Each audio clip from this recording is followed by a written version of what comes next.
Bonjour et bienvenue à l'émission La Parole vivante. Cette émission où est-ce qu'on prend la Bible et on découvre qui est Dieu et quel est son plan extraordinaire qu'il a pour nous. Aujourd'hui, mon collaborateur, Alex Lapaille. Salut, Alex. Salut, Simon. Grande joie de t'avoir avec nous encore pour une autre émission. Partagé. Écoute, cher Alex, toi, tu as un travail quand même particulier. Tu es pasteur, mais tu es pasteur qui fait quelque chose de spécial. Tu travailles à la fondation du counseling biblique. Ouais. Explique-nous ce que tu fais. Le counseling biblique, alors je suis un des conseillers bibliques de la fondation. Il y a plusieurs conseillers bibliques, hommes, femmes. On suit des jeunes, des ados, des adultes. Le but, c'est de connecter la Bible à la réalité de la vie des gens. Les deuils, la souffrance, les adultères, les dépendances, parfois les maladies mentales, des choses comme le doute, aussi simple que ça. On croit que la Bible, elle répond à tout et qu'elle est suffisante pour toutes nos situations. Et on croit qu'aujourd'hui, le monde veut nous faire avoir des définitions et nous faire vivre aussi des confusions par rapport à où on trouve nos repères, où est-ce qu'on s'arrime quand c'est difficile. Et on cherche à vouloir connecter avec la Bible. Et aujourd'hui, justement, le thème, le texte qu'on va regarder, l'histoire qu'on va regarder, on va regarder l'histoire d'un paralytique complètement désespéré. Non seulement sa circonstance, elle est pesante, mais il n'y a pas d'espoir. Et son désespoir s'est étiré pour devenir de plus en plus grand. Puis avant de tomber dans le texte, écoute, tu rencontres des gens, c'est ce que tu fais. Donc, tu rencontres des gens qui, bien souvent, ils arrivent, puis tu es probablement la dernière ressource qui sont au bout. Souvent, il y a cette réalité. Écoute, c'est souvent crève-cœur. Ouais. Parce que tu vois des gens qui, dans la salle de counseling, ils nous disent « Vous êtes ma dernière carte. Ah, on leur dit « La solution, elle n'est pas chez moi. Elle n'est même pas chez toi. Elle est en Jésus. Ouais. » Mais pour eux, c'est le dernier try. C'est la dernière tentative de sortir la tête de l'eau. Des gens qui ont vécu une double vie pendant des années. Des femmes ou des maris qui ont été trompés ou la maladie pendant un long moment. Ouais.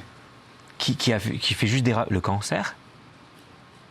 Même dans mon église, même pastoralement parlant, je veux dire, on visite des personnes qui sont en tension entre j'ai les yeux fixés sur le ciel, mais j'ai peur. Puis ça fait mal. Puis mon corps, il m'obéit plus. Puis ça répond plus. Puis qu'est-ce que je fais avec ça? On voit de nos yeux la détresse humaine, la tristesse humaine et les effets du péché, les effets de j'ai des lunettes, j'ai besoin d'avoir de l'aide et je vais vieillir. Toi aussi, mon frère. Oh non, mais oui, absolument. Il y a quelque chose qui se passe et on a besoin de fixer nos regards vers Jésus. Il nous arrive des choses qu'on est souvent, on n'est pas prêt. On n'est pas prêt à entendre ton fils de 2 ans a un cancer avancé. On n'est pas prêt à entendre la police qui vient cogner chez vous puis qui dit on vient de trouver votre mari, votre femme, votre fille, il a suicidé. Submergé. Et il y a plein d'exemples comme ça. On n'est pas prêt. Même s'il y avait un livre comment faire, mais un petit peu, là, ça nous arrive avant qu'on ait lu le livre. Puis souvent, les gens regardent vers le ciel, puis t'es où? Ou pourquoi? Pourquoi, Seigneur? Si Jésus est aussi bon qui nous dit qu'il est bon, mais pourquoi ça m'arrive? Pourquoi il a permis ça? Pourquoi? Les pourquoi? Puis je l'ai rencontré, ça fait 20 quelques années, je suis pasteur, je l'ai rencontré des gens qui... Mais là, je veux une réponse. Pourquoi mon enfant est mort? Et surtout, il y a cette réalité où... Écoute, une fois, il y avait quelqu'un où la maman, elle a laissé le bébé. Le bébé, il s'est retourné, il s'est étouffé. 3-4 mois. Ouais. C'est épouvantable. Il y a une réalité qui crève cœur, qui parfois a le potentiel de nous éloigner de Dieu ou de nous en rapprocher en fonction de comment est-ce qu'on va gérer un peu cette douleur-là et répondre à cette fameuse question du pourquoi et ou du comment. Ouais. Mais je crois que la Bible apporte des réponses devant une détresse humaine qu'on a tous expérimentée avec des saveurs, des couleurs et des saveurs différentes, dans des saisons de vie différentes. Ouais. Il n'y a rien de nouveau sous le soleil, comme disait l'Ecclésiaste. Il y a une souffrance qui est commune à tous, mais qui nous aide à pointer le regard vers Jésus de manière commune. Parce que la dernière chose que Dieu veut, c'est que nous soyons dans le désespoir. Ouais. Alors, il y a quelque chose de comment je peux avoir de l'espoir, alors qu'en dedans, ou tout autour de moi, c'est le désespoir le plus total. Ouais. Où est-ce il y a le nuage que je suis pas capable de voir? Et probablement qu'il y a des auditeurs qui sont dans cette situation-là. Ouais. Et la pire chose qu'on peut avoir, c'est une réponse simpliste. Ben, prie plus, ou lis, ou tu vas voir, le Seigneur est bon, Dieu est souverain. C'est des slogans qui font mal, parce que ça répond pas à mon cœur, ça. Là, Le pire, c'est qu'ils sont vrais. Ouais. Tu sais, si je dis, je le répète, réjouissez-vous, je le répète, réjouissez-vous. C'est vrai, c'est tiré de la Bible, on croit que la Bible est vraie. Mais elle n'est pas placée au bon moment, ni dans la bonne situation. Il y a une lecture qu'il faut être capable de faire.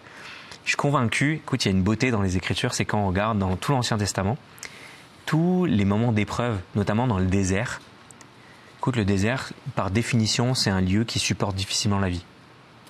La vie réelle sur cette terre, mais aussi, c'est souvent un symbole dans les Écritures d'épreuve, de souffrance, de grandes tribulations où les gens nous abandonnent. La main du Seigneur, parfois, on peut sentir son poids. Et à chaque fois dans les déserts, c'est un lieu de rencontre. Alors, chers auditeurs, peu importe ce que vous êtes en train de vivre, et je sais qu'il y a des auditeurs qui sont à l'international, que ce soit en Afrique, en Europe, un peu partout aux quatre coins du monde, peut-être que vous êtes dans une situation qui est difficile. Peut-être qu'on en a nommé des exemples, puis vous dites « Ah, c'est moi, ça. Oh, il y en a d'autres. » Peut-être que vous êtes à une place, vous dites « Seigneur, Dieu, t'es où? T'es supposé d'être bon. Seigneur, tu fais quoi là? J'ai besoin de toi là. Soyez assurés d'une chose, c'est que dans votre désespoir, la parole de Dieu nous laisse un très grand espoir. Et l'histoire qu'on va voir juste après la pause va en témoigner. Où est-ce que Dieu parle au cœur d'un paralytique? Restez avec nous, on voit ça après la pause.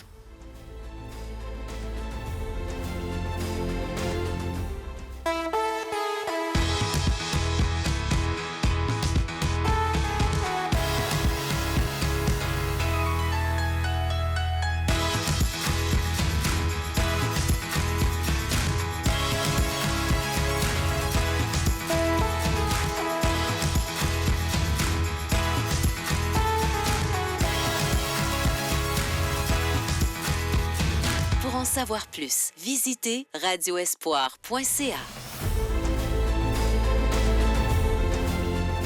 Très bonjour à vous. Si vous avez une Bible, je vous invite à tourner dans Jean 5. Je vais faire la lecture des premiers versets, ça va nous mettre en contexte. Et après ça, on va en discuter. Et qu'est-ce que Jésus a fait et comment ça s'est passé. Donc, Jean 5 au verset 1. Après cela, il y eut une fête des Juifs et Jésus montait à Jérusalem. Or, à Jérusalem, près de la porte des brebis, il y a une piscine qui s'appelle en hébreu Bethesda et qui a 5 portiques. Sous ces portiques étaient couchés un grand nombre de malades, des aveugles, des boiteux, des paralytiques qui attendaient le mouvement de l'eau, car un ange descendait de temps en temps dans la piscine et agitait l'eau. Et celui qui descendait le premier après que l'eau avait été agitée, était guéri, quelle que soit sa maladie. Là se trouvait un homme malade depuis 38 ans. Alors là, on lit ça comme ça, puis on fait « Ah, OK ». Mais il y a du drame humain là-dedans. Ah, wow. Vraiment. Écoute, c'est un des textes que j'aime le plus dans les évangiles parce que c'est un texte qui a le potentiel de parler à tellement de monde. Oui. Des gens qui vivent la souffrance, et une souffrance qui dure. 38 ans. Écoute, tu sais, on parlait une dernière fois là où je m'étais fait opérer pendant 8 ans.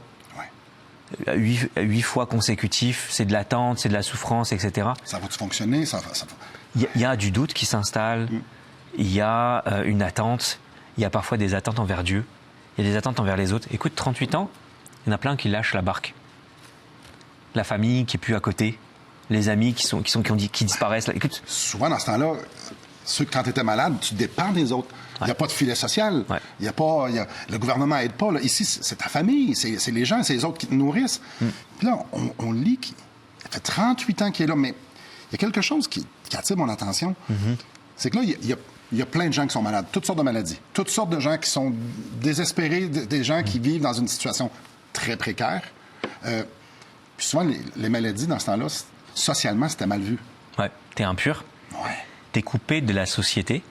T'es coupé des relations. T'es bien souvent... T'as plein de sacrifices à faire. Parfois, pour certains, notamment les lépreux, je pense à eux, là. Écoute, t'es mis à part, là. Donc, tu touches plus ta famille. Il y a plus que « je souffre ». C'est « non, t'es seul ». Ouais. T'es isolé. T'es isolé. Ouais. Et là, il y avait cette place d'espoir pour ces gens-là.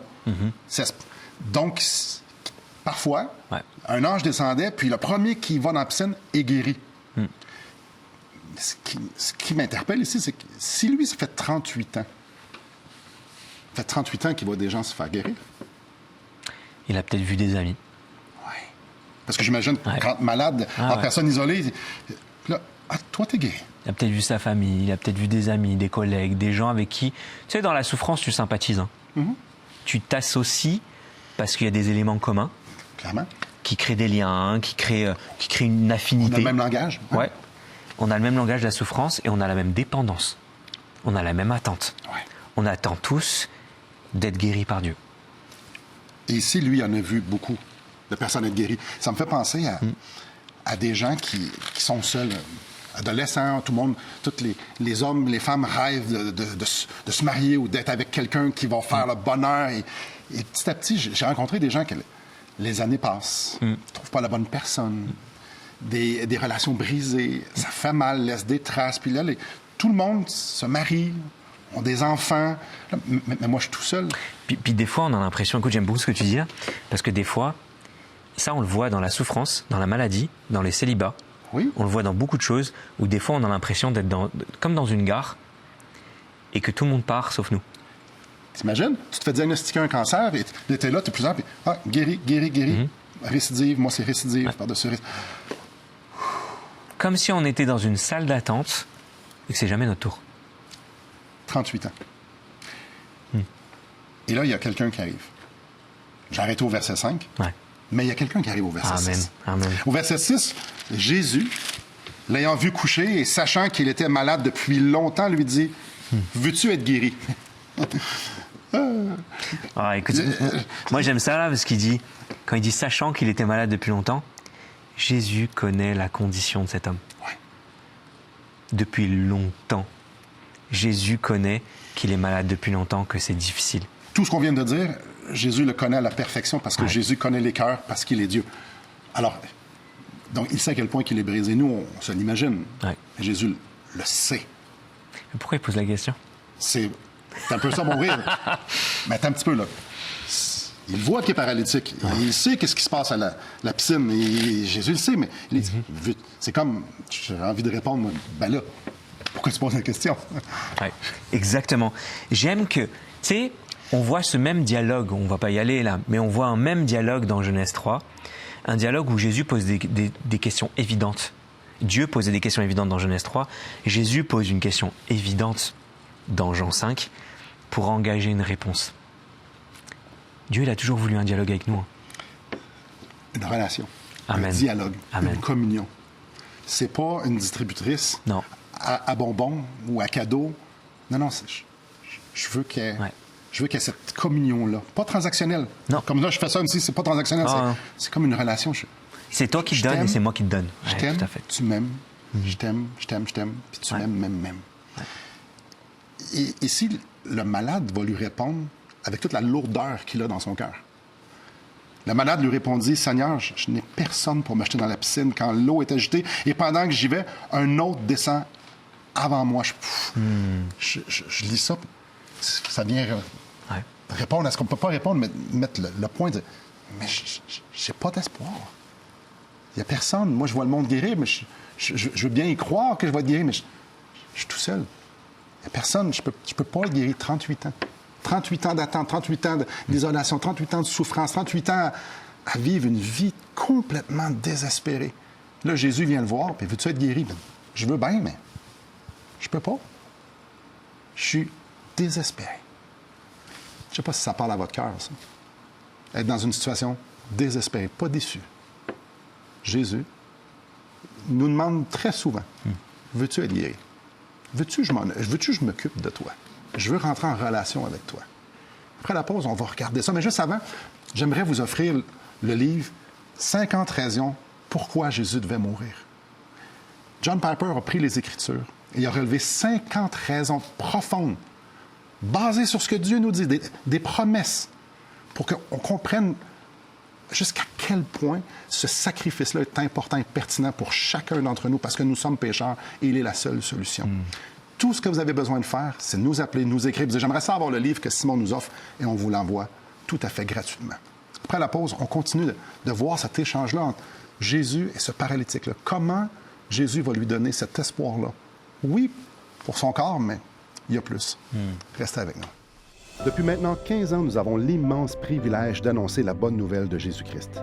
Par la grâce de Dieu, nous avons fait plus de 500 émissions, distribué gratuitement des milliers de livres et que dire des centaines de personnes qui ont répondu par la foi à l'appel de Jésus. Aujourd'hui, nous aimerions inviter ceux qui ont reçu cette bonne nouvelle à faire équipe avec nous. Aimeriez-vous avoir un impact dans la francophonie pour l'Évangile?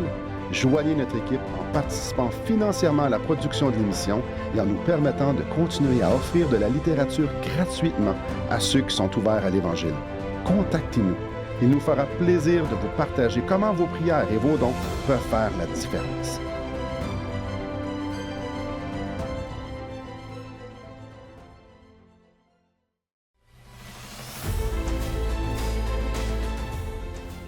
Bonjour à vous. Alex, Jésus va rencontrer cet homme-là dans cet endroit de souffrance, mais aussi d'espoir. Et Jésus lui demande, veux-tu être guéri? Qui semble une question qui est un peu loufoque, mais bien évidemment, tu es là. Tout le monde alentour ici. Mais lui, ça fait 38 ans qu'il attend. Puis lui dit, Jésus, Maître, Seigneur, je suis dépendant de quelqu'un, puis il n'y a personne. Un des points que je trouve délicieux, c'est que Jésus nous rencontre dans notre souffrance, qu'il nous connaît et qu'il engage une réponse de notre part.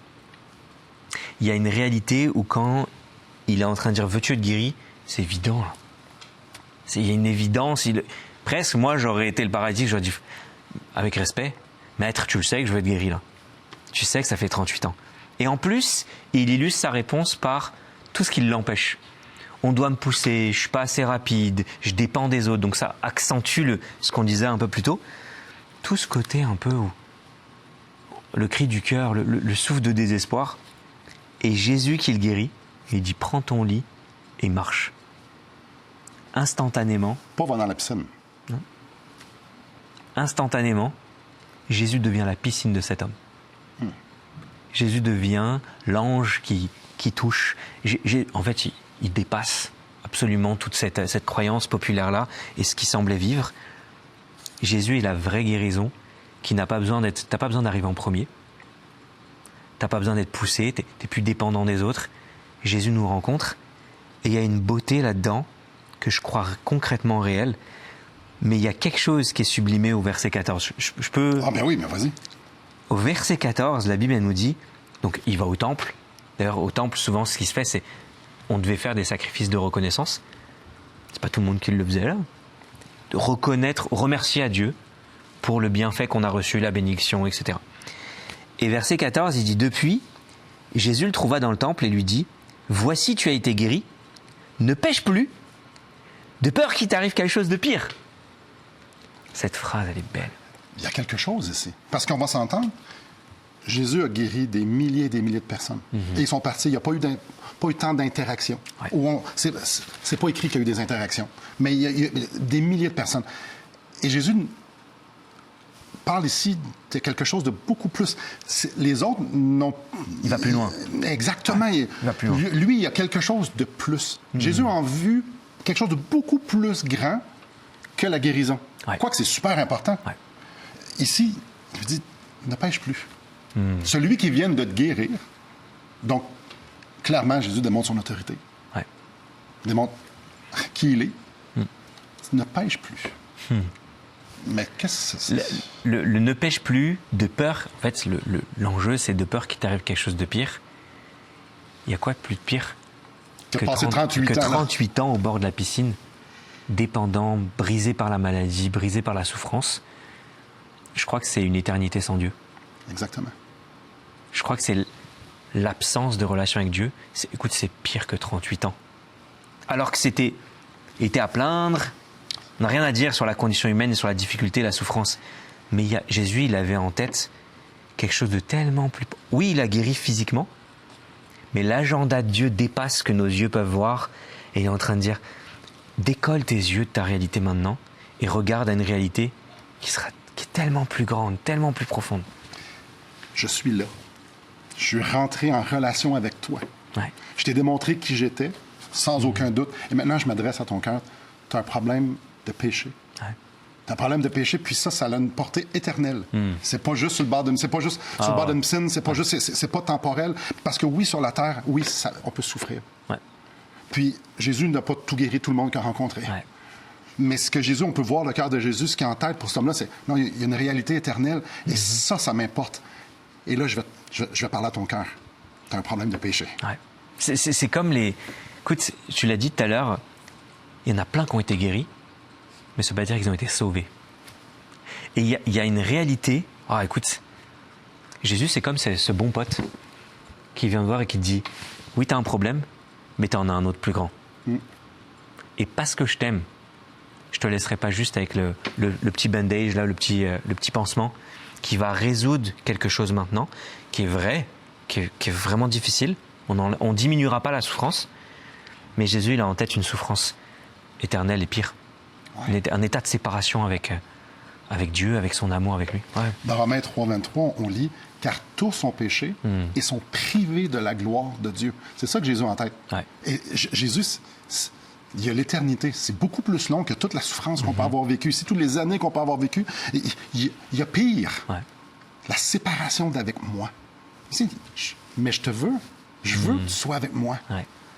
Ah, mes chers amis, j'aimerais que vous preniez la pause. Quelques instants. Puis, rentrez en vous-même, réfléchissez. Moi, là, comment ça va avec Jésus? Est-ce que je veux quelque chose de Jésus ou je veux Jésus? Est-ce que mon espoir, c'est que tout aille bien? Mon espoir, c'est que je suis en communion avec Jésus. Mes péchés sont pardonnés. J'ai la vie éternelle. Je suis réconcilié avec le Père. Parce qu'on ne vous fera pas de promesses aujourd'hui, et la Bible ne nous fait pas des promesses que tout le monde va être guéri. Que tout le monde, ça va bien aller.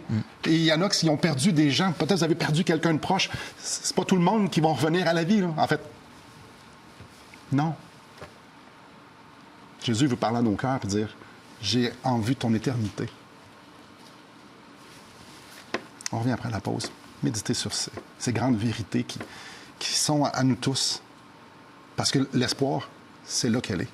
Dans ce que Jésus a fait pour que nous puissions être avec lui. Aujourd'hui et pour l'éternité. Restez avec nous.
Frère, bonjour à vous. Alors, on parle de souffrance. On parle que Jésus vient nous rencontrer, puis qui a en vue l'éternité. Puis, probablement qu'il y a des gens à la maison qui disent « Ah, ben c'est facile pour les deux, là. » Les autres, là, puis, on a parlé de pourquoi on souffre. Pourquoi le Seigneur nous permet ça dans nos vies. Pourquoi des situations qui sont... Puis là, nous, on a de l'air des beaux, on a des petites vies... on est bien peignés, on a des belles chemises. Fait que c'est facile à dire. Ouais. Écoute, Alex... Le Seigneur est venu me rencontrer dans la souffrance. J'ai eu, moi aussi, quelque chose de très différent de toi, mais une adolescence difficile, une jeunesse difficile, abusée, très dysfonctionnelle. Et puis, pour moi, j'étais à la quête du bonheur. Je ne la trouvais pas. J'ai fait 3 dépressions. La noirceur, les pensées suicidaires, je connais ça. Et une noirceur, tu fais comment? Puis, mais là, je me suis converti à 19 ans, moi. Mais Jésus, t'es où? Tout au fil de ces souffrances-là, le Seigneur est venu Amen. me rencontrer. Tout au fil de ces souffrances-là, il est venu me montrer, mais je suis là, puis je t'aime. Et j'ai appris à regarder à lui. À ne pas regarder ce que je suis en train de souffrir, le mal intérieur, à regarder cette espérance-là. Ouais. Alors pour moi, pourquoi Dieu a laissé toutes ces circonstances-là, abracadabrante, puis cette noirceur-là, c'était pour me rencontrer. Et aujourd'hui, j'en suis éternellement reconnaissant. Ouais. Parce que non seulement je suis sauvé, mes péchés sont pardonnés, mais je l'ai rencontré. Je suis convaincu que, écoute, je peux m'associer vraiment à ton témoignage. Il y a une réalité où on rencontre Dieu dans des moments où on se sent brisé, où on est au pied du mur. Ça devient notre dernière carte, un peu comme ce qu'on disait. Nous aussi, ça a été notre dernière carte. Et Jésus, il a cette capacité extraordinaire de nous rencontrer quand ça va mal et de redonner un sens, d'amener une restauration et décoller le focus du pourquoi à voilà comment je te rencontre. Comment est-ce qu'on peut rentrer? T'es ici. T'es là. L'histoire n'est pas finie. Ah, vraiment. Je te partage Oui. 2 textes, mais je commence avec un qui... Dans 1 Corinthiens, chapitre 15. « Ô mort, où est ta victoire? Ô mort, où est ton aiguillon? L'aiguillon de la mort, c'est le péché. La puissance du péché, c'est la loi. Mais grâce soit rendue à Dieu qui nous donne la victoire par notre Seigneur Jésus-Christ. » Amen. Jésus, il est mort sur une croix pour nos péchés, puis il est ressuscité. Pour nous donner cette vie, nous donner cette espérance-là, nous donner... Je suis là. Alors, peu importe ce que vous êtes en train de vivre, il est là. Il a vaincu la mort pour pouvoir nous donner cette espérance-là éternelle. Tout ce qui manque, viens vers moi, peu importe où ce que tu es, viens vers moi. Je vais venir parler à ton cœur et je vais te consoler. Et je vous lis mon 2e passage.